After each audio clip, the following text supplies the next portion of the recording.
দুনিয়ার সমস্ত পয়গম্বর অত্যাচারিত হলেন। শুধু তাই নয়, বিশ্ব নবী আখেরি জামানার পয়গম্বর নবী মুহাম্মদ রাসূলুল্লাহ সাল্লাল্লাহু আলাইহি ওয়াসাল্লাম জাতির কাছে আসলেন।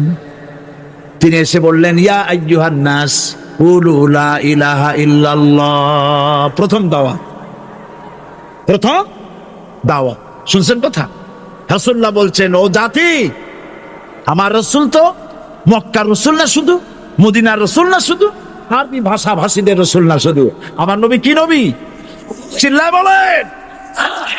তাই তিনি বলেছেন, ও বিশ্বের মানবতা, বিশ্বের মানব গোষ্ঠী, যদি মুক্তি পেতে চাও, নাজাত পেতে চাও, উচ্চারণ করো, বিশ্বাস করো, আমল করো, বলো লা ইলাহা ইল্লাল্লাহ। জোরে পড়েন, লা ইলাহা ইল্লাল্লাহ, লা ইলাহা ইল্লাল্লাহ মুহাম্মাদুর রাসূলুল্লাহ। আবু জাহেল বুঝছিল কলমার অর্থ? কথা বলেন না কেন? আবু জাহেল বুঝছিল? উতবা, সাইবা, মুগিরার গোষ্ঠীরা বুঝছিল? বুঝেছে। তারপরে তারা চিন্তা করলো যে সর্বনাশ তো করছে, লা ইলাহা, কোন ইলাহ নাই, আইনদাতা নাই, বিধানদাতা নাই, তাহলে আমরা কি ঘরে বসে বসে কি করব? উনি নতুন একজন ইলাহ নিয়ে আসছে, আল্লাহ ছাড়া কোন ইলাহ নাই, তাহলে আমাদের কাজটা কি?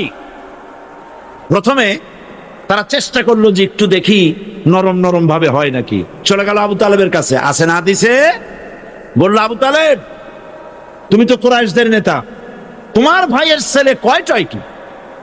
আশ্চর্যজনক কথা, লা ইলাহা ইল্লাল্লাহ, আল্লাহ ছাড়া কোন ইলাহ নাই, তা আমরা করব কি?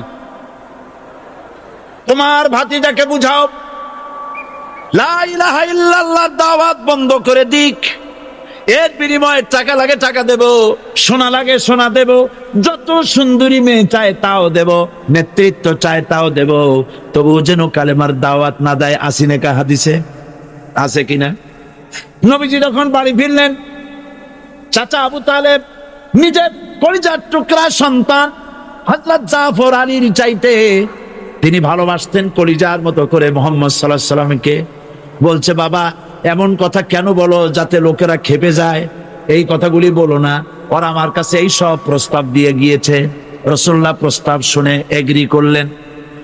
জি, আমার নবী বলেন, ও আমার চাচা আবু তালেব, প্রস্তাবকারীদেরকে শুনিয়ে দিন।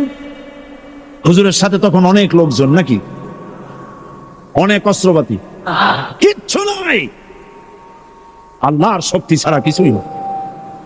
আমার নবী বলেন, ও আমার চাচা আবু তালেব, প্রস্তাবকারীদেরকে শুনিয়ে দেন।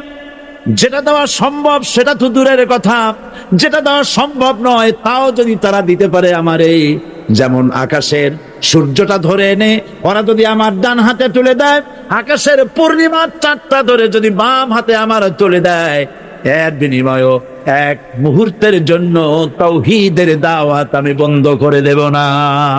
সুবহানাল্লাহ। রাসূল করিম সাল্লাল্লাহু আলাইহি ওয়াসাল্লাম তাদের এই প্রস্তাবকে যখন গ্রহণ করলো না, কাফেররা বুঝলো। আমি আগেই বলেছি 3 শ্রেণীর লোক বাধা দিয়েছে। কয় শ্রেণী? প্রথম শ্রেণী কি? রাষ্ট্র শক্তি, তাদের হাতে অস্ত্রপাতি তো খুব শক্তি, আর যারা একবার ক্ষমতায় যায় ওরা মনে করে এই ক্ষমতা থেকে আমাদেরকে কেউ নামাইতে পারবে না।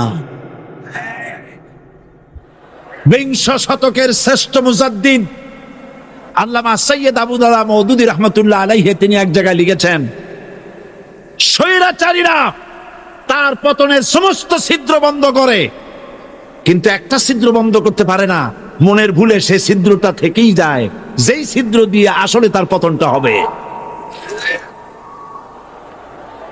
ক্ষমতায় গিয়ে মনে করে চিরকাল ক্ষমতায় থাকবো। ভারতের প্রধানমন্ত্রী পণ্ডিত জওয়াহরলাল নেহেরু বাঁচি পাগলাগারদে গিয়েছেন, মেন্টাল হসপিটাল। তা বললাম, নেহেরুকে দেখে আশ্চর্য হয়ে গেছে, এত সুন্দর মানুষ, মাথায় কিস্তি টুপি, গায়ে শেরওয়ানি, মুসলমানি ড্রেসই আলাদা। যদিও তিনি হিন্দু ছিলেন, পরেছেন মুসলমানি ড্রেস। শেরওয়ানি কাদের পোশাক? তাদের পোশাক। হাতে ছড়ি নিয়ে হাঁটা, স্টাইল করে, সুন্দর পাজামা, সুন্দর টুপি, সুন্দর সাজসজ্জা করে, মুসলমানদের ড্রেস। এই ড্রেস পরে তিনি গিয়েছেন, সবসময় যে ড্রেস তিনি পরতেন। পাগলেরা জিজ্ঞেস করছে, তুমি কে গো? উনি বলছেন, আমারে চেনো নাই? আমি ভারতের প্রধানমন্ত্রী পণ্ডিত জওয়াহরলাল নেহেরু। পাগলেরা বলছে, ও সেই কথা। আমরাও যখন একুইটালে আসছিলাম, এই তোমার মতো লম্বা লম্বা কথা আমরাও বলছি। থাকো আমাদের সাথে কিছুদিন, তোমার মাথাও ঠান্ডা হয়ে যাবে। ক্ষমতায় যারা থাকে, ক্ষমতার মোহে চতুর্দিকে অন্ধকার দেখে, মনে করে আমার পতন আর হবে না। কিন্তু তোমাকে বুঝিবে যে গোকুলে বাড়ি শেষে গাড়ির চাকা সব সময় উপরে থাকে না। গাড়ির চাকা সব সময় উপরে থাকলে গাড়ি তো চলবেই না। গাড়ির চাকা ঘোরে বলেই তো গাড়ি চলে। সুতরাং এই উপরে তোমার চাকা উপরে এখন আছে বলে, তোমার দলের চাকা উপরে আছে বলে যারা মানুষের উপরে জুলুম করছো, আলেমদেরকে ধরতেছো, মুসল্লিদেরকে ধরে ধরে জেলে ঢুকাচ্ছ, সময় আসবে এমন ইন্দুরের গর্ত অপমানা পালাবার জন্যে।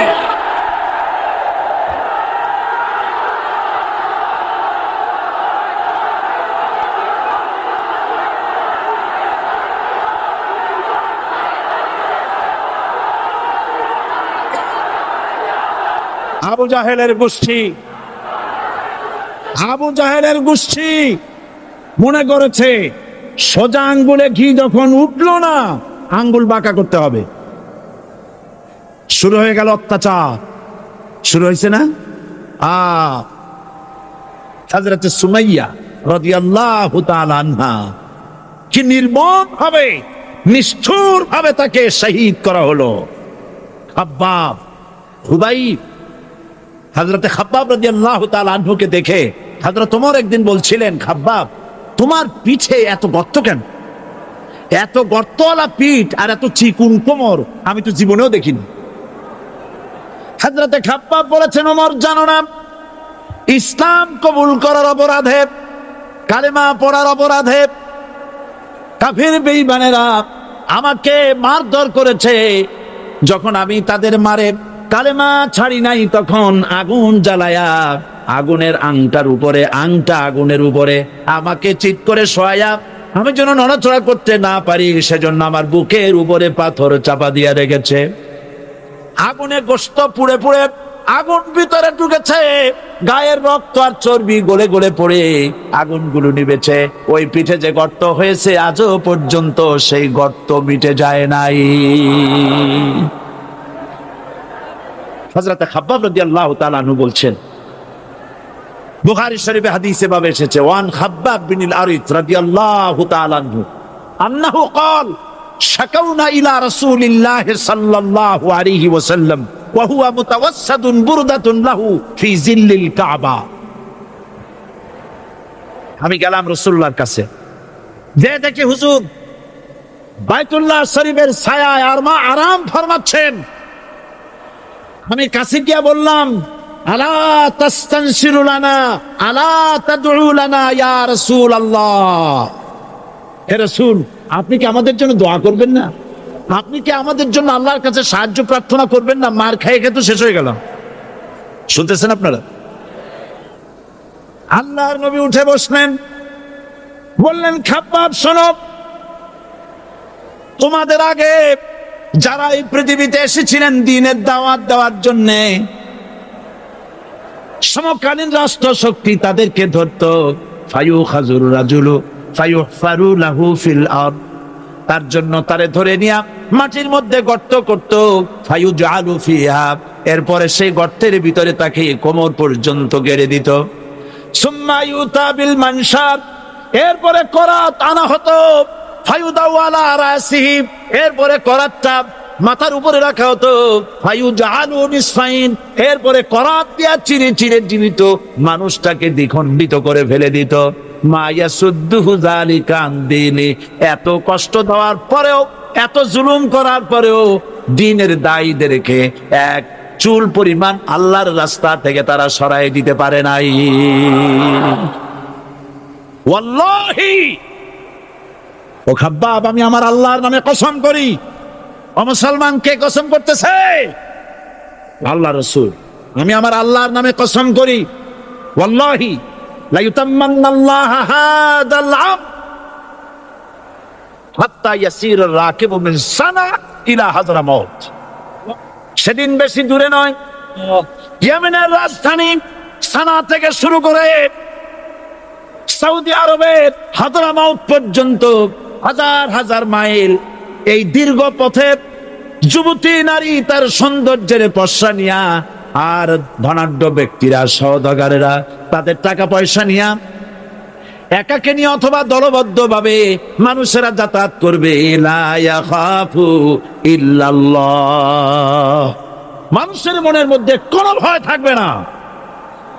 এমন একটা সময় আসবে, ওয়ালাকিন্নাকুম তাস্তাজিলুন, অথচ তোমরা বড্ড তাড়াহুড়ো করছো। তাড়াহুড়ো করো না, অপেক্ষা করো, ধৈর্য ধরো, মার খাও, জেলে যাও, শহীদ হও, আল্লাহর রাজ কায়েম হবেই হবে।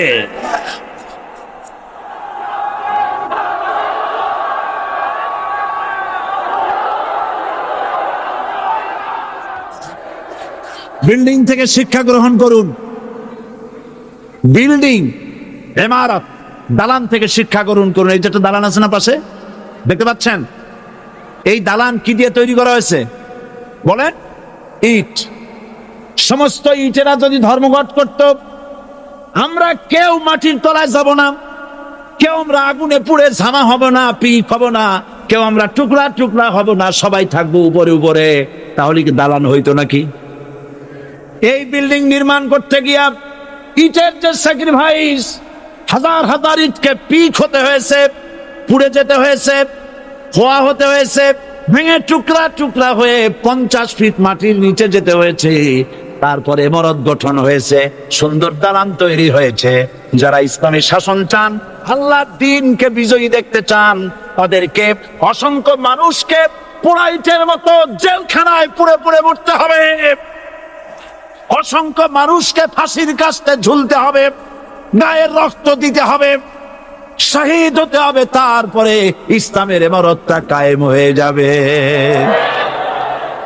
শায়ের কবি কি সুন্দর করে বলছেন, কবি সুন্দর করে বলছেন, ये शहादत गाहे उल्फत में कदम रखना, ये शहादत गाहे उल्फत में कदम रखना, लोग समझते हैं आसा है मुसलमान होना।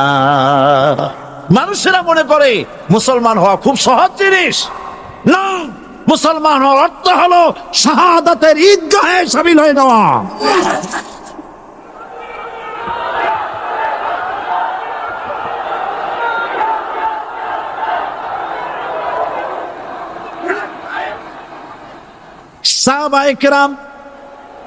সাহাবায়ে কেরাম মার খেলেন, এবার স্বয়ং আল্লাহর নবীর গায়ে হাত তুলল।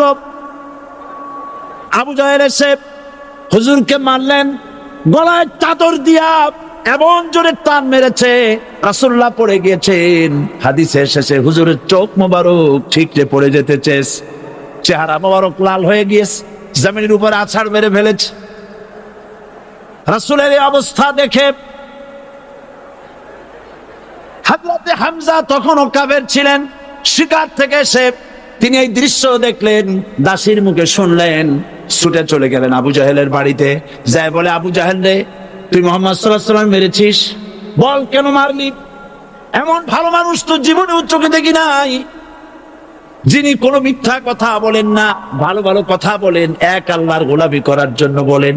এই সব ভালো কথা বলার জন্যই তুই তারে মারলি নাকি?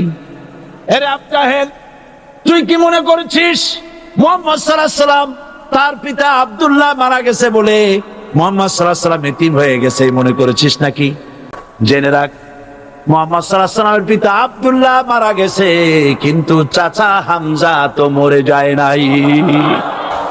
হাতের ধনুক দিয়া এমন জোরে আঘাত মারলেন, আবু জাহেলের মাথা ফেটে রক্ত ভিনকি দিয়ে বেরিয়ে এলো।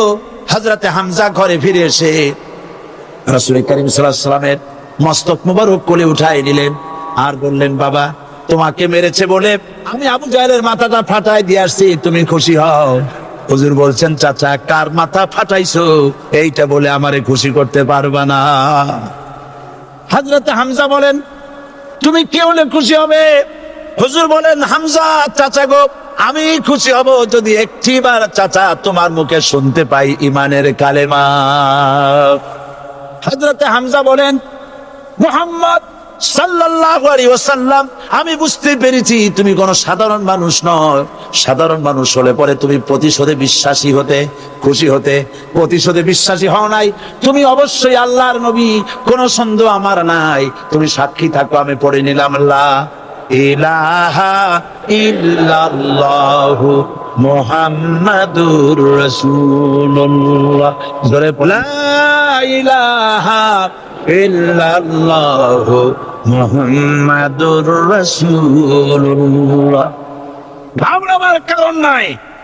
এর অর্থ এই নাই যে আপনারা কালেমার দাওয়াত দিবেন, রাষ্ট্রশক্তি আপনারে পিটাইতেই থাকবে, আপনার কোনদিন আপনার সুদিন ফিরে আসবে না। বিষয়টা কি এমন না। আমার আল্লাহর ওয়াদা শুনুন, ওয়ালা তাহিনু ওয়ালা তাহজানু ওয়া আনতুমুল আলাউনা ইন কুনতুম মুমিনিন। মুমিন যদি হও আমি তোমাদেরকে বিজয় দান করব। সুবহানাল্লাহ বলে।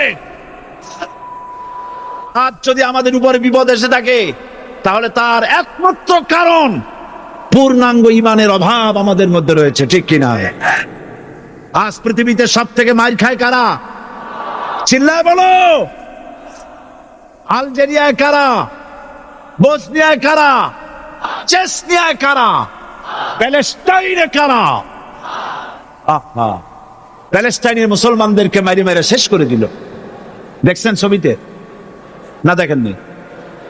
প্যালেস্টাইনের মুসলমানদের যে কে যখন মারা হচ্ছে, বাংলাদেশের প্রধানমন্ত্রী তখন আমেরিকায় ক্লিনটনের সঙ্গে কথা বলতেছেন। তিনি ক্লিনটনের কাছে তার পিতৃ হত্যার জন্য দায়ী সাজাপ্রাপ্ত 3 জন ব্যক্তিকে ফেরত চাচ্ছিলেন। আমার দৃষ্টিতে এটা কোনো অপরাধ নয়। সন্তান তার পিতার প্রতি আকর্ষণ থাকবেই। আমার আপত্তি সেখানে প্রধানমন্ত্রী শুধু শেখ পরিবারের প্রধানমন্ত্রী নন, শুধু আওয়ামী লীগের প্রধানমন্ত্রী হওয়া উচিত নয় আপনার। আপনি পৃথিবীর দ্বিতীয় বৃহত্তম বাংলাদেশের 15 কোটি মুসলমানের প্রধানমন্ত্রী। পিতৃ হত্যার আসামি ফেরত চাইলেন, কিন্তু বিল ক্লিনটনের আশ্রয় প্রশ্রয় লালিত পৃথিবীর অসভ্য জাতি সন্ত্রাসী ইহুদিরা প্যালেস্টাইনের মুসলমানদেরকে পাখির মতো গুলি করে হত্যা করছে। আপনি কেন জবাব চাইলেন না?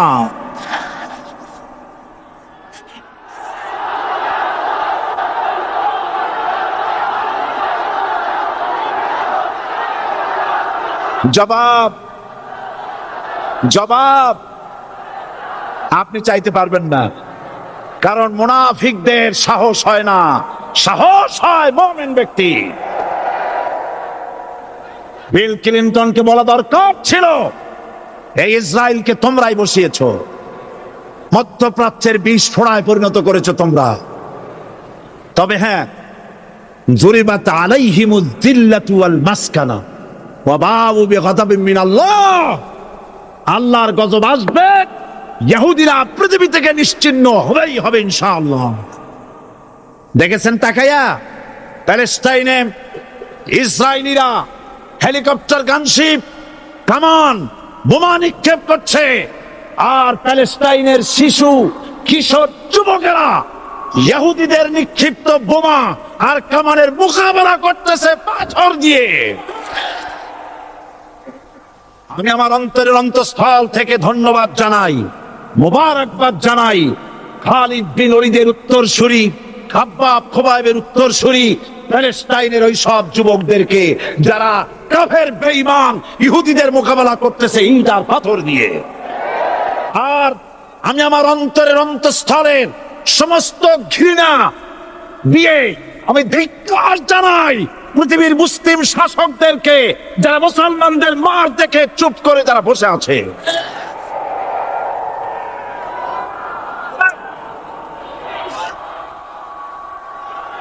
মুসলমান যদি মুসলমানের মতো হয় 10 জন যথেষ্ট। কয়জন যথেষ্ট? কোথায় আছে কথা? আল্লাহ পাক কোরআন শরীফের মধ্যে বলেছেন, একজন যদি হও ইমানদার মুত্তাকি 10 জনের উপরে বিজয়ী হবে। 10 জন যদি হও 100-এর উপরে বিজয়ী হবে।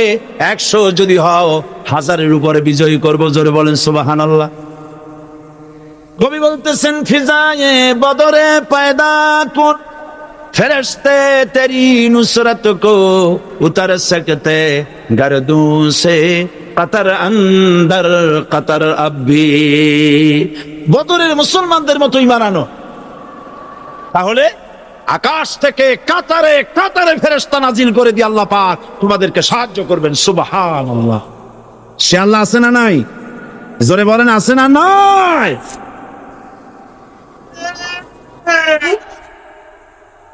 সেই আল্লাহ রাব্বুল আলামিন কোরআনে কারীমের ভিতরে আয়াতুল কুরসির মধ্যে বলে দিয়েছেন, আল্লাহু লা ইলাহা ইল্লা হুয়াল হাইয়ুল কাইয়্যুম। প্রাণ খুলে সবাই পড়েন, বসা মানুষ, দাঁড়ানো মানুষ। আল্লাহু লা ইলাহা ইল্লা হুয়াল হাইয়ুল কাইয়্যুম। আল্লাহ রাব্বুল আলামিন, তিনি ছাড়া কোনো ইলাহ নাই, তিনি সার্বভৌমত্বের মালিক, কেউ নাই আল্লাহ ছাড়া। এই কথা মানুষকে ঘোষণা করতে হবে। বাধা, এই কথা বললেই বাধা দেবে কয় শ্রেণীর লোক? 3 শ্রেণী। প্রথম শ্রেণী হচ্ছে কে? রাষ্ট্রশক্তি। আজও তারা বাধা দিচ্ছে। আল্লাহর আইন দিয়ে দেশ চালাও, তারা তাদের মন মর্জি মোতাবেক আইন দিয়ে দেশ চালাবে। আল্লাহ পাক বলছেন, আলা আলাহুল খালকু ওয়াল আমরু। সৃষ্টি যার আইন চলবে, কারো বাবার আইন চলতে পারে না, নিজেদের তৈরি করা আইন চলবে না। ইনিল হুকমু ইল্লা লিল্লাহ। একমাত্র আইন চলবে কার? এই আইন রাসূল করিম সাল্লাল্লাহু আলাইহি ওয়াসাল্লাম মদিনায় কোরআন দিয়ে প্রতিষ্ঠিত করেছিলেন। আল্লাহর বিধান, আল্লাহর সার্বভৌমত্ব কায়েম করেছিলেন। কোরআন সংবিধান হলো, চুরি বন্ধ হলো, ডাকাতি বন্ধ হলো, জেনা বন্ধ হলো, হত্যা বন্ধ হলো, ধর্ষণ বন্ধ হলো, সব কিছু বন্ধ হয়ে গিয়ে মুসলমানেরা শান্তি লাভ করলো, পৃথিবীর মানুষ শান্তি লাভ করলো। সুবহানাল্লাহ। আজ মুসলমানেরা শত্রু চেনে না, বন্ধু চেনে না। বন্ধুকে বানাইছে শত্রু, শত্রুকে বানাইছে বন্ধু। কে বন্ধু কে শত্রু চিনাই দিবেন কে? আল্লাহ। বলেন কে দিবেন? আল্লাহ রাব্বুল আলামিন কোরআনে কারীমের মধ্যে পরিষ্কার করে বলেছেন, লাতাজিদান্না আশাদ্দান নাসি আদাওয়াতান লিল্লাযীনা আমানুল ইয়াহুদা ওয়াল্লাযীনা আশরাকু। আল্লাহ পাক বলছেন, হে রাসূল, মানুষের ভিতরে 2টা শ্রেণী মুমিনদের জন্য সবথেকে জঘন্য দুশমন। কয়টা শ্রেণী? 2টা। একটা হলো ইহুদ, আর একটা হলো মুশরিক। একটা হলো ইহুদি, আর একটা হলো মুশরিক। এটা হলো তোমাদের দুশমন। আর আজ আমাদের দেশে, পৃথিবীর বিভিন্ন দেশে মুসলমানেরা মুশরিকদের সঙ্গে সম্প্রীতি বাড়াচ্ছে, মুসলমানদের সাথে শত্রুতা বাড়াচ্ছে। আজ আমার দেশে পূজা পার্বণে বাধা নাই। পূজা পার্বণে বাধা আছে? পূজা পার্বণে বাধা নাই। বাধা কোথায়? কোরআন শরীফের তাফসীর মাহফিল। কোরআনের তাফসীরের মাহফিলে বাধা দেওয়া হচ্ছে। গান বাজনায় 144 ধারা নাই, কিন্তু কোরআন শরীফের মাহফিলে 144 ধারা দেওয়া হচ্ছে। যারা দিচ্ছে তারা আবার ওমরাও করে, হজও করে। ওরা আমাদের বলে আমরা নাকি ধর্মের নামে রাজনীতি করি। বলে না, আমরা নাকি ধর্মের নামে রাজনীতি করি। আমি বলি, ধর্মের নামে আমরা রাজনীতি করি না, আমরা ধর্মীয় রাজনীতি করি। কথাটা বুঝে আসছে কিনা? ধর্মের নামে রাজনীতি তো সেই ব্যক্তি করে 1996 সনের নির্বাচনের আগে যিনি মাথায় পট্টি বেঁধেছিলেন, যিনি শপথ গ্রহণের সময় হাতে তসবিহ পড়েছিলেন। ধর্মের নামে রাজনীতি তিনি করেছেন। আজ আজ অনেকগুলি ডিগ্রি পেয়েছেন তিনি, অনেকগুলি ডিগ্রি পেয়েছেন। কয়টা? মুখস্থ হয়ে গেছে আপনাদের। শকুনেরা, শকুন যদি গরুর গোশত কিনা খাওয়া লাগতো, 80 টাকা কেজি দরে শকুনে এত গোশত কিনা খাইতে পারতো না। লেখাপড়া করে যদি ডিগ্রি নেওয়া লাগতো, এত ডিগ্রি কপালে জুটতো না। পয়সা দিয়া ম্যানেজ করা ডিগ্রি, কিন্তু 9টা নিলে কি হবে? আসল ডিগ্রিটা এখনো বাকি আছে। আসল ডিগ্রি কোনটা? নির্বাচনের আগে পট্টি বেঁধে তসবিহ নিয়ে গোটা জাতিকে যে সফলভাবে প্রতারণা করতে আপনি পেরেছিলেন মহা প্রতারক হিসাবে, সেই ডিগ্রি আগামী নির্বাচনের মোক্ষম সময় জনগণ আপনার গলায় পরায় দেবে।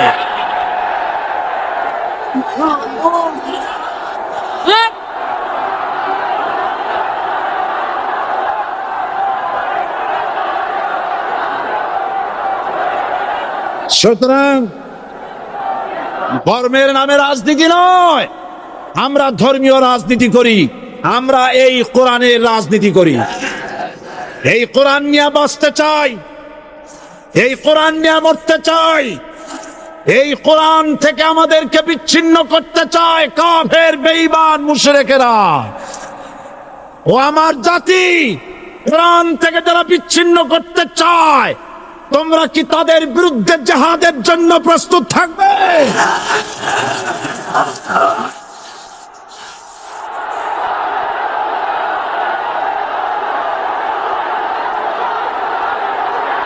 বসেন, বসেন, বসেন, বসেন, বসেন। আমি বুঝতে পেরেছি বিষয়টা কি। আসরের পরের থেকে বসা তো, সুযোগ পাইয়া খাড়া হইয়া কোমর সোজা করলেন। বসেন, সবাই বসেন। কোমর সোজা হয়ে গেছে, বসেন। এত বড় মাহফিল, জীবনে আর একটা পাবো নিশ্চয়তা আছে কি? জোরে বলেন, আছে? আজ আমাকে কথা বলতেই হবে ইনশাআল্লাহ, কারণ আগামীতে আবার আপনাদের সাথে দেখা হবে কিনা আমি জানি না। কথা বলতেই হবে। বসেন, কেউ দাঁড়িয়ে থাকবেন না। আমি দেখতে পাচ্ছি বাংলাদেশের ভাগ্য আকাশে উত্তর গগনে কালো মেঘ জমা হয়েছে, ঝড়ের পূর্বাভাস লক্ষ্য করছি। যদি মোকাবেলা করতে না পারেন সক্ষম ভাবে, এমন অন্ধকার গাঢ় কালো অমাবস্যার রাত আসতে পারে যার সুবে সাদে খাওয়া অসম্ভব। সুতরাং আপনারা কি কাপুরুষের মতো কাফের মুশরিকদের গোলামি করে মরতে চান? বিড়ালের মতো 500 বছর বেঁচে থাকার কোনো লাভ নাই। সিংহের মতো 1 ঘন্টা বাঁচতে চাই। আমাদেরকে বলা হয় সাম্প্রদায়িক উস্কানিমূলক কথা নাকি আমি বলি। পত্রপত্রিকা দিছে না তারা? সাম্প্রদায়িক উস্কানি কথা, সাম্প্রদায়িক উস্কানিমূলক কথা বলি। সেই জন্যই বোধহয় শত শত মুসলিম আমাদের কাছে এসে মুসলমান হয়। মানুষে আর বোকা বানানো যাবে না। যাবে কি? আর বোকা বানানো যাবে? তারপর বলছে কি? এরপরে বলছে, আমাকে বলছে রাজাকার। শুনে রাখো, চট্টগ্রামের লক্ষ লক্ষ জনতা, পার্লামেন্টে যখন আমাকে এই কথা বলা হয়েছিল, আমার পার্লামেন্টের কলিগ জাফরুল্লাহ চৌধুরী সাহেব বসে আছেন এখানে। হ্যাঁ, জাফরুল ইসলাম চৌধুরী বসে আছেন পাশে। প্রধানমন্ত্রী সুদ্ধা, অন্তত 3 শতাধিক পার্লামেন্টের সম্মানিত সদস্যরা সেদিন বসা। 1997 সনের বাজেট বক্তৃতা যখন আমি করতেছিলাম, ডক্টর কুদরতে খোদা, নাম রাখছে কুদরতে খোদা, আসলে গজবে খোদা। এই লোকটি নাস্তিক, ইসলামের চূড়ান্ত দুশমন। তার প্রণীত শিক্ষা ব্যবস্থার যখন সমালোচনা করছিলাম, ট্রেজারি বেঞ্চ থেকে আমাকে বলা হলো রাজাকার। আমি আমার সমস্ত শক্তি একত্রিত করে বলেছিলাম, শুধুমাত্র হিন্দুস্তানের রাজাকারেরাই আমাকে রাজাকার বলতে পারে। আমি বলেছিলাম 1973 সন পর্যন্ত আমি বাংলাদেশের কোন রাজনৈতিক দলের নেতা এবং কর্মী ছিলাম না। আমি রাজাকার নই। আমাকে রাজাকার বলবে যদি তাকেও প্রমাণ করতে না পারে 10 কোটি টাকার মানহানি মামলা দায়ের করব। আমার এই বক্তব্য সারা দুনিয়া শুনেছে। পার্লামেন্টে আমার এই বক্তব্য রেকর্ড হয়ে আছে। সেদিন 3 শতাধিক পার্লামেন্ট মেম্বারের কেউ আমার চ্যালেঞ্জ গ্রহণ করেন নাই। যে কোনো ব্যক্তি পার্লামেন্টে গিয়ে আমার বক্তৃতা দেখে আসতে পারেন।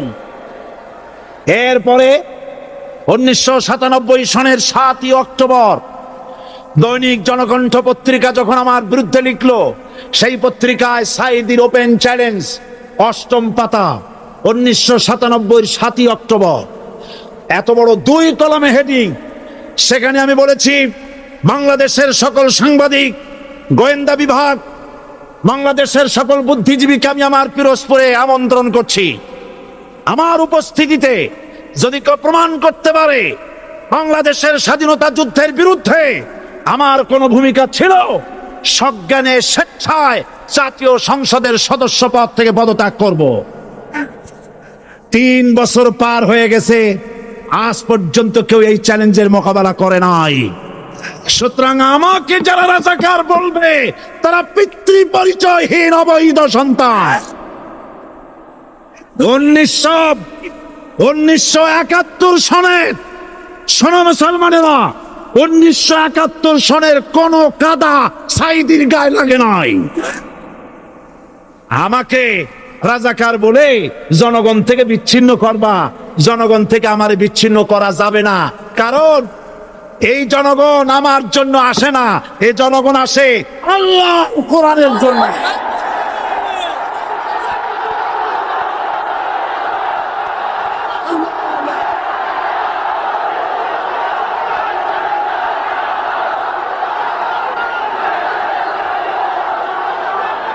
আজকে আর যারা ইসলামের কথা বলে, তারাই রাজাকার, তারাই মৌলবাদী। মৌলবাদী বললে আমরা অসন্তুষ্ট হই না, কারণ মৌলবাদী শব্দটা আসছে মূল থেকে। মৌল শব্দ এসেছে মূল থেকে। মূলবাদী তার মানে যারা মূলে আছে। মূল হলো কোরআন, মূল হলো হাদিস, মূল হলেন আল্লাহ, মূল হলেন আল্লাহ রসুল। আমরা আছি মূলে। এখন বলেন তো মূলের শক্তি বেশি না আগার শক্তি বেশি? আমাদের যারা মৌলবাদী বলে ওরা হলো আগাবাদী। মূলে আছে কত কোটি? 12 কোটি। মূলে আছে কত কোটি? আর আমাদের যারা মৌলবাদী বলে ওই থাকো গাছের আগায়, আমরা মূলে। লাফালাফি বেশি করবা না, 12 কোটিতে গাছের গোড়া আসতে নাড়া দেবে, মামু বাড়ি দিল্লি গিয়ে পড়বা, বাংলার জমিনে জায়গা হবে না। এ কথা বিশ্বাস করো। বাংলাদেশের মুসলমানদের শরীরে 1 বিন্দু রক্ত থাকতে শয়তানের তৈরি করা ধর্ম নিরপেক্ষ মতবাদ বাংলার জমিনে কায়েম হতে দেওয়া হবে না, হবে না।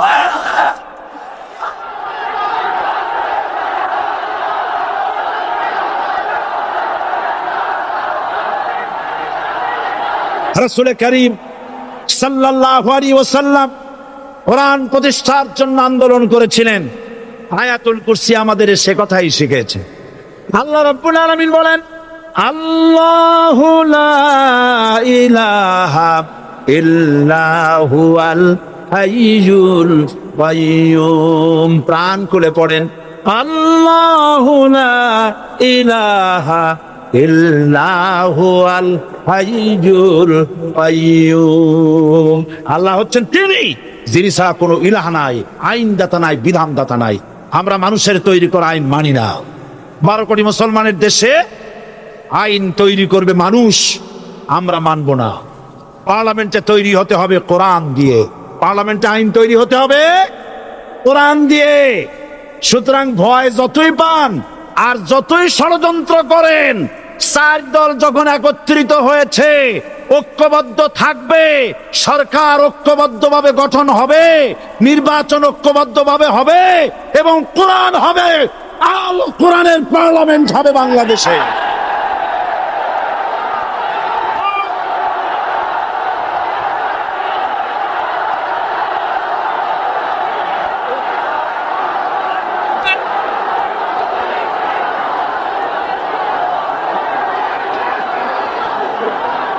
বীর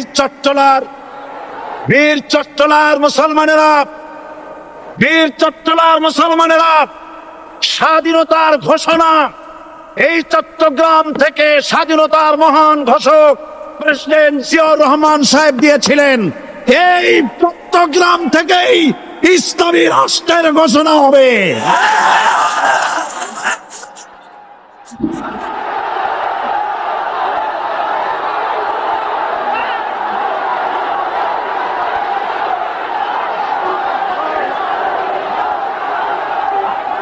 আমি আশাবাদী আপনারা অবশ্যই তা পারবেন। আমি 100% বিশ্বাস করি ইনশাআল্লাহ। কারণ যে ষড়যন্ত্রের মোকাবেলা করে স্থানীয় রাজনৈতিক দলের নেতৃবৃন্দ কোরআনের মাহফিল সিনায় এনেছেন, আমি প্রথম দিনই বলেছি চট্টগ্রাম তাফসীরুল কোরআন মাহফিল কোন রাজনৈতিক দলের প্রতিনিধিত্ব করে না। এটা কোন জামাত শিবিরের একক সম্পদ নয়, এটা চট্টগ্রামের মুসলমানদের কলিজার টুকরা তাফসীরের মাহফিল। সুতরাং এই মাহফিল চট্টগ্রামে থাকবে ইনশাআল্লাহ কিয়ামত পর্যন্ত। 144 ধারা 288 হয়ে গেছে, ষড়যন্ত্র পায় পায় চলে গেছে। আমি ওই সব ছেলেদের বলি, সরকারি দলের ছাত্র হইয়া মুসলমানদের বিপক্ষে যাইও না। এদেশে ভাগ হয়ে গেছে দুটো শিবির, বোঝাই যাচ্ছে। একদিকে ভারতের পা চাটা গোলাম নাস্তিক মোরতাদ শ্রেণীর বুদ্ধিজীবী এবং তাদের মদতপুষ্ট সরকার, আর একদিকে ইসলামী শক্তি, ইসলামী দল আর দেশপ্রেমিক জাতীয়তাবাদী শক্তি। একদিকে হিমালয় পাহাড় আর একদিকে সূচো ইঁদুর। আল্লাহ বিজয় দেবে মুসলমানদের, তাদের বিজয় হবে। বাংলাদেশে কোরআনের রাজ কায়েম হোক, তাকে আপনারা চান? কারা কারা চান? দু হাত উঁচু করে দেখান। দাঁড়াবেন না।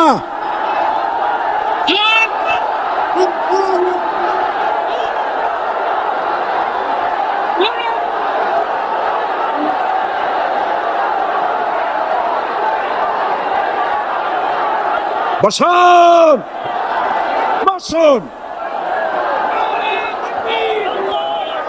আবার বসেন। জোরে সরে জিকির করেন লা ইলাহা, আরো জোরে লা ইলাহা, লা ইলাহা,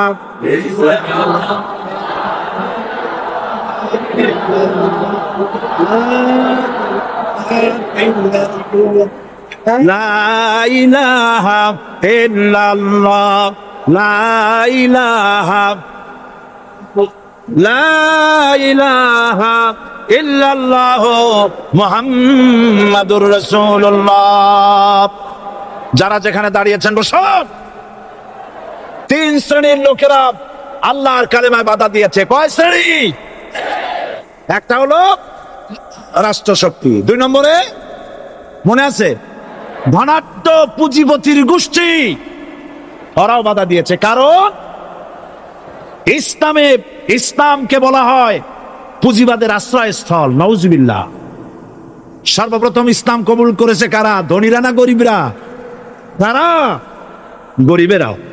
সুতরাং ধনাঢ্য ব্যক্তিরা মনে করলো যে আমাদের তো সর্বনাশ হয়ে যাবে, আমরা দাস দাসী ধরে রাখতে পারবো না, আমরা মানুষকে শোষণ করতে পারবো না, যে নতুন কলেমার দাওয়াত আসছে।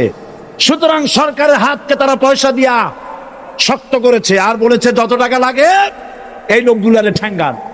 আজও আছে কিনা? তা আছে কিনা? 3 নম্বরে বাধা দিয়েছে ধর্মের নামের এক শ্রেণীর কায়েমি সাত্যবাদী শক্তি, যার সম্পর্কে সূরা তাওবায় আল্লাহ পাক বলেছেন ইন্না কাসীরাম মিনাল আহবারি ওয়ার রুহবান লা ইয়াকুলুনা আমওয়ালান নাস বিল বাতিল ওয়া ইয়াসুদ্দুনা আন সাবিলিল্লাহ। ইহুদি আহলে কিতাবদের মধ্যে এক শ্রেণীর বুজুর্গ ধরনের লোক, দরবেশ জাতীয় লোক, যারা নাকি মানুষের সম্পদকে বাতিল পন্থায় ভক্ষণ করে, ওয়াসুদ্দুনা আন সাবিলিল্লাহ, এবং আল্লাহর রাস্তায় চলার জন্য মানুষকে বাধা প্রদান করে। এত বড় বিশাল মাহফিলে আপনি দাঁড়ায়া কোন মানুষকে কষ্ট দিবেন না, জায়েজ নাই। মুসলমানদেরকে কষ্ট দেওয়া কবিরা গুনাহ। বুঝতে পেরেছেন? যে যেখানে দাঁড়িয়েছে আপনারা বসা মানুষেরা তাদেরকে বসায় দেন। সুতরাং এই কালেমার দাওয়াত যখন হযরতে মুসা আলাইহিস সালাম দিলেন, ফিরআউন বলল আমি তো জানি না যে আমি ছাড়া আরো কোন ইলাহ আছে, আইনদাতা তো আমি, তুমি নতুন কোথা থেকে আইনদাতা নিয়ে আসছো? ফিরআউন বলছে দেখো, আমারে বাদ দিয়া যদি অন্য কাউকে ইলাহ বলে তুমি মানো, আর সেই শিক্ষা যদি যে জাতিকে দাও, তাহলে আমি তোমাকে ধরে লাআজআলান্নাকা মিনাল মাসজুনিন, আমি তোমাকে কারারুদ্ধ করব, আমি তোমাকে জেলখানায় ঢুকিয়ে দেব। রাষ্ট্রশক্তি প্রথম বাধা দিল কারা? বলেন সবাই। সেই বাধা কি ওখানে শেষ হয়েছে না এখনো আছে? আছে কিনা জোরে বলেন। আমি তোমাকে জেলখানায় ঢুকাবো। হযরত মুসা আলাইহিস সালাম বলেন ফিরআউন রে, জেলের ভয় আমি করি না, আমার কি জেলের ভয় দেখায়া লাভ নাই, আমি আল্লাহ পাকের পয়গম্বর। হযরতে মুসা আলাইহিস সালাম, ফিরআউনের দলবল আছে, লোক লস্কর আছে, তার অস্ত্রের অভাব নাই। আল্লাহ রাব্বুল আলামিন মুসা আলাইহিস সালামের কাছে একটা অস্ত্র দিলেন। দিছিলেন কিনা? আল্লাহ পাক হযরত মুসা কি বলেছেন? ওয়া মা তিলকা বিয়ামিনিকা ইয়া মুসা, মুসা রে তোমার হাতে ওটা কি? মুসা আলাইহিস সালাম বললেন এটা লাঠি।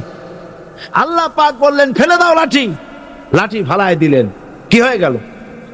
হিয়া হাইয়াতুন তাসআ, লাঠি হয়ে গেল। এখন লাঠি পড়ে সাপ হয়ে গেল। সাপ দেখে নবী ওলি হোক, সাহাবী হোক আর আলেম হোক, সাপ দেখলে ভয় করে না মানুষের? মুসা আলাইহিস সালাম ভয় পেয়েছে। আল্লাহ রাব্বুল আলামিন হযরত মুসাকে শোনায় দিলেন, খুযহা ওয়া লা তাখাফ সানুঈদুহা সিরাতাহাল উলা,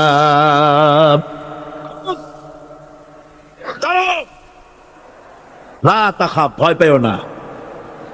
আল্লাহ বলছেন ধরো, ভয় পেও না। ধরার সঙ্গে সঙ্গে স্বাভাবিক অবস্থায় ফিরে আসবে, আবার লাঠি হয়ে যাবে। এখন আল্লাহ বলছেন ধরো। মুসা আলাইহিস সালাম কি ভয় পাওয়া উচিত হবে? মুসা আলাইহিস সালাম কি ভয় পাইছিলেন? কারণ হচ্ছে এই দুশমনের শক্তিটা খুব বড়ই দেখা যায়, মনে হয় যেন অনেক বড়, কি জানি কি। আল্লাহ পাক বলছেন ইন্না কাইদাশ শায়তানে কানা দাঈফা, শয়তানের চক্রান্ত যতই তুমি মনে করো অনেক ষড়যন্ত্রের জাল বিস্তার হয়ে আছে, আল্লাহ কয় কিছুই না, দাঈফ, অত্যন্ত দুর্বল। আল্লাহ পাক বললেন ধরো। মুসা আলাইহিস সালাম সাপ ধরলেন, সঙ্গে সঙ্গে লাঠি হয়ে গেল। ফিরআউন বরদাস্ত করলো না, রাষ্ট্রশক্তির পক্ষ থেকে আক্রমণ শুরু হলো। অপরাধ কি? মুসা আলাইহিস সালামের অপরাধ কি? কি অপরাধ? মাশাআল্লাহ, বুঝতে পেরেছেন। অপরাধ হচ্ছে তিনি বলেছেন লা ইলাহা, আসলে বলেন লা ইলাহা ইল্লাল্লাহ। এই কালেমাকে আজ আমরা ভিক্ষার বুলি বানাইছি। এটা হলো সার্বভৌমত্বের বুলি, এটা হচ্ছে আল্লাহ পাকের সার্বভৌমত্বের কথা।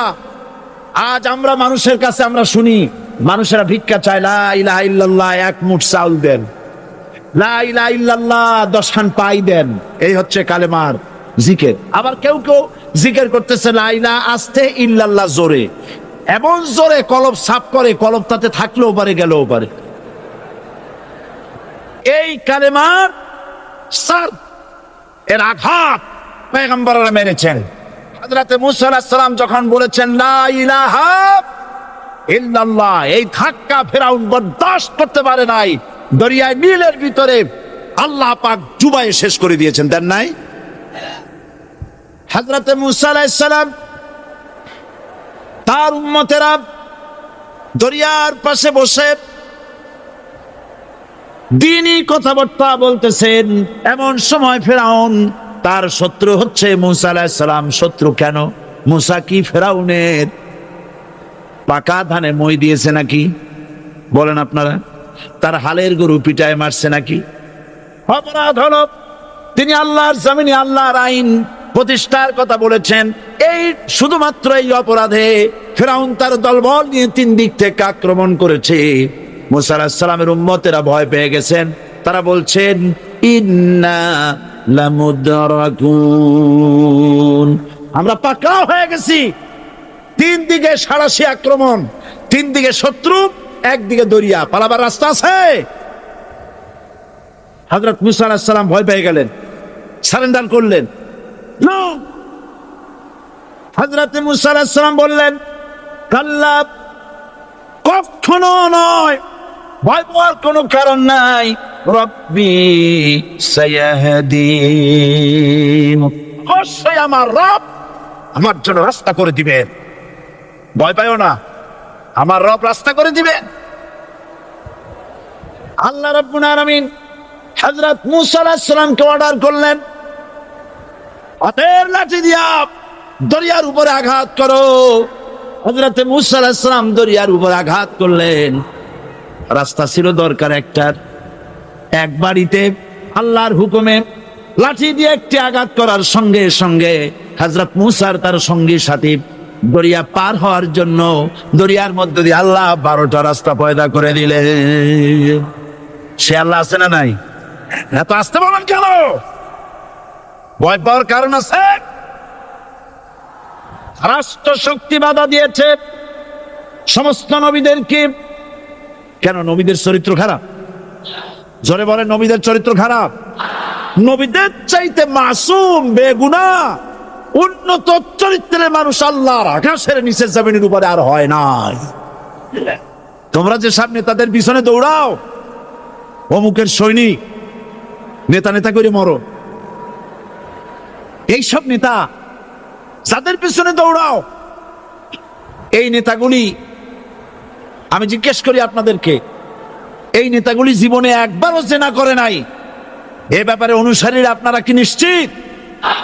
মিথ্যা কথা জীবনেও কয় নাই, প্রতারণা করে নাই, ঠাট্টা করে নাই, বিদ্রুপ করে নাই, মদ খায় নাই, মানুষ হত্যা করে নাই। কিসের নেতা? নেতা হচ্ছেন সেই ব্যক্তি যিনি বলেছেন, ও আমার স্ত্রীরা, ও আমার সাহাবীরা, রাতের আধারে আমার মধ্যে যা আচরণ দেখতে পাও, দিনের আলোতে আমার মধ্যে যা দেখতে পাও, সবগুলি খুলে খুলে মানুষের কাছে বলে দাও। তার নাম বিশ্বনবী মুহাম্মদ রাসূলুল্লাহ সাল্লাল্লাহু আলাইহি ওয়াসাল্লাম।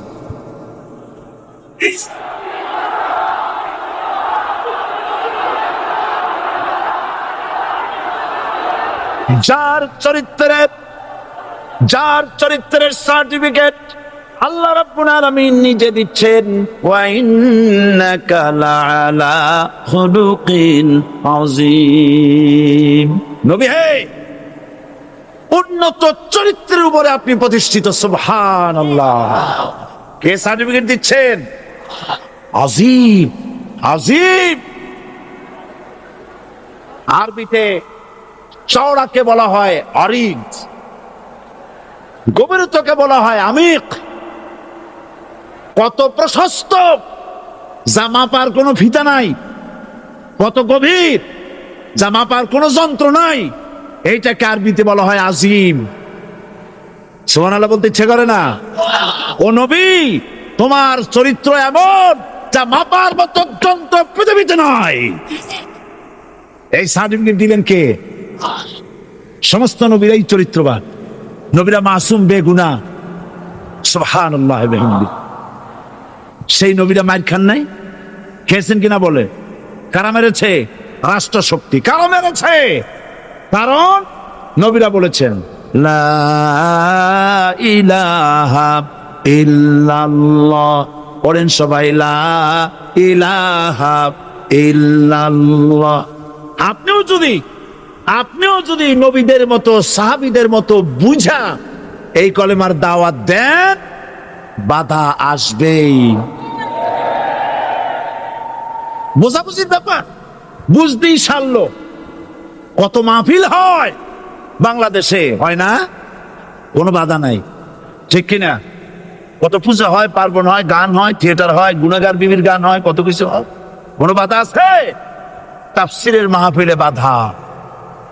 কারণ ওরা বুঝতে পেরেছে এ তাফসীরের মাহফিলে গাজীর গীত হয় না, এ তাফসীরের মাহফিলে আল্লাহর সার্বভৌমত্ব কায়েমের আন্দোলন চলে।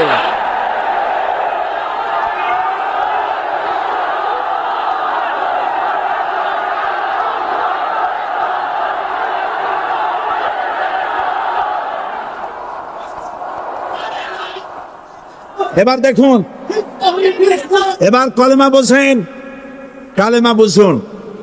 বঙ্গভবনের সামনে দাঁড়ায়, গণভবনের সামনে দাঁড়িয়ে আপনি যদি কালেমার জিকির করতে থাকেন লা ইলাহা ইল্লাল্লাহ, লা ইলাহা ইল্লাল্লাহ, লা ইলাহা ইল্লাল্লাহ, লা ইলাহা ইল্লাল্লাহ, 2-1 ঘন্টা, 2-4 ঘন্টা, দেখবেন অফিসাররা এসে বলবে না জানি কোন খাজা বাবা আসছে, আসেন আসেন, নিয়ে খাইতে দেবে, হাদিয়া দেবে।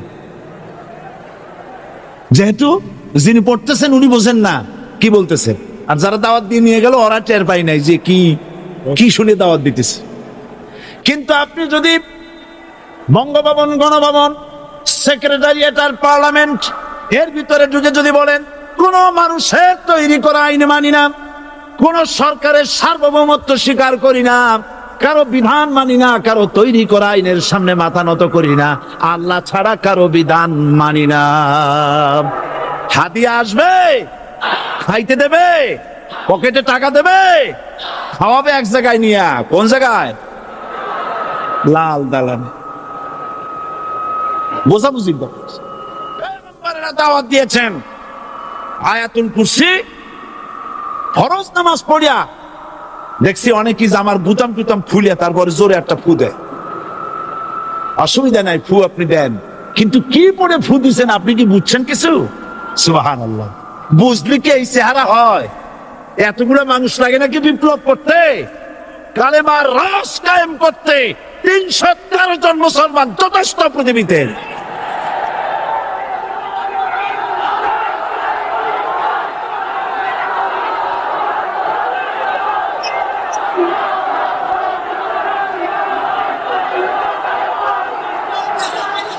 আল্লাহ পাক কোরআনে কারীমের মধ্যে আল্লাহ পাক বলেছেন এমন একজন নবী পাঠাই নাই, ইয়া হাসরাতান আলাল ইবাদ, বান্দার উপরে আফসোস। আহারে, কে বলতেছেন? আমার আল্লাহ। বলেন আমার আল্লাহ।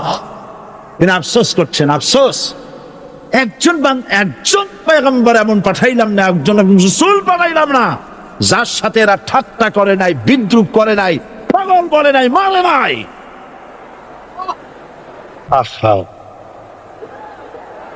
অপরাধ আল্লাহর সার্বভৌমত্ব প্রতিষ্ঠার অপরাধ। হযরত ইব্রাহিম আলাইহিস সালাম তিনি যখন এই কালেমার দাওয়াত দিয়েছেন নমরুদের বিরুদ্ধে, নমরুদ বলেছে মান আসাদ্দু মিন্না কুওয়া, আমার চাইতে শক্তিশালী আর কে আছে? আনা রব্বুকুমুল আলা, আমি তোমাদের বড় প্রভু। নাউজুবিল্লাহ। কই থেকে একটা তুমি বলছো লা ইলাহা ইল্লাল্লাহ, আমি তো ইলাহ। হযরত ইব্রাহিম আলাইহিস সালাম কি কালেমার দাওয়াত পেশ করার অপরাধে অগ্নিকুণ্ডের ভিতরে ফালাবার ব্যবস্থা হয়ে গেছে। আল্লাহ পাক সব ঘটনা কোরআনে বলে দিয়েছেন কিনা বলেন? কেন বললেন এই সমস্ত কথা? এই জন্য বলেছেন ফিরাউন মরে যাবে, নমরুদ মরে যাবে, কিন্তু তাদের প্রেতাত্মারা যুগে যুগে তারা বেঁচে থাকবে। আগুনের ভিতরে ভালাবার ব্যবস্থা হয়েছে, আল্লাহ পাক বলে দিয়েছেন, আমার রাস্তায় যদি চেষ্টা করো, জিহাদ করো, আমার সাহায্য তোমরা পাবে। ওয়া কানা হাক্কান আলাইনা নাসরুল মুমিনিন, মুমিনদেরকে সাহায্য করা